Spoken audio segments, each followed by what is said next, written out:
లక్ష్మీదేవికి ఇష్టమైన 2 ప్రసాదాలు ఇవే. ఓపికగా చేసి పెడితే కోరికలన్నీ తీరుతాయి. హాయ్ గైస్, ఈరోజు మీకు శ్రావణ శుక్రవారం కోసం ఈ 2 ప్రసాదాలు చేసి అయితే పెట్టండి. శ్రావణ మాసం అంటేనే ఉపవాసాలు, పూజలు, వ్రతాలు, మరో ముఖ్యంగా అమ్మవారి ప్రసాదం పెట్టడం ఆనవాయితీ కూడా.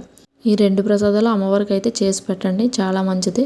ఇవి ఎలా చేయాలో తెలియని వాళ్ళకైతే ఎలా చేయాలో కూడా చెప్తాను, ఏమేమి కావాలో కూడా చెప్తాను. శనగపప్పు పాయసం ప్రసాదం తయారు చేయాల్సిన కావాల్సిన సామాన్లు: శనగపప్పు 3/4 కప్పు, పాలు 3/4 కప్పు, బెల్లం తురుము 1 కప్పు, ఎండు కొబ్బరి ముక్కలు 1 టేబుల్ స్పూన్, కావాలంటే వేసుకుంటే వేసుకోండి, లేకపోతే లేదు. జీడిపప్పు, కిస్మిస్ 1 అర టీ స్పూన్ చప్పున చాలు.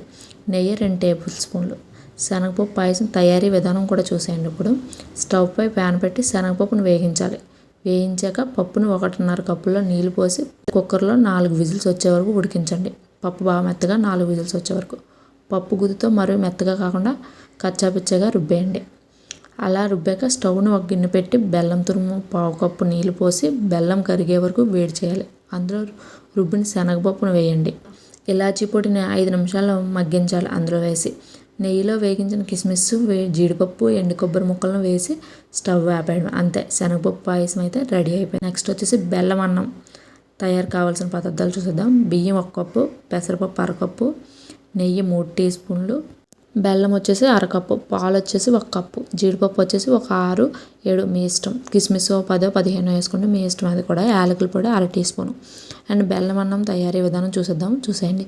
బియ్యాన్ని, పెసరపప్పును అయితే ఒక అరగంట అయితే నానబెట్టండి. స్టవ్ వెలిగించి ఈ రెండింటిని కుక్కర్లో అయితే మెత్తగా ఉడికేలా ఉడకబెట్టండి. తర్వాత కుక్కర్ మూత తీసి పెద్దగా గరిటతో బాగా కలపాలి. బాగా మెత్తగా అయిపోయాలి.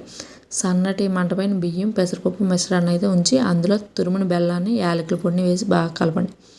ఆ మిశ్రమం బెల్లం కరిగిన తర్వాత కాచిన పాలలో పోసి దగ్గరగా అయ్యేదాకా ఉడికించేయండి. నెయ్యి, కిస్మిస్, జీడిపప్పు వేయించి నెయ్యిలో ఇవన్నీ వేయించి కలిపేసుకోవాలి.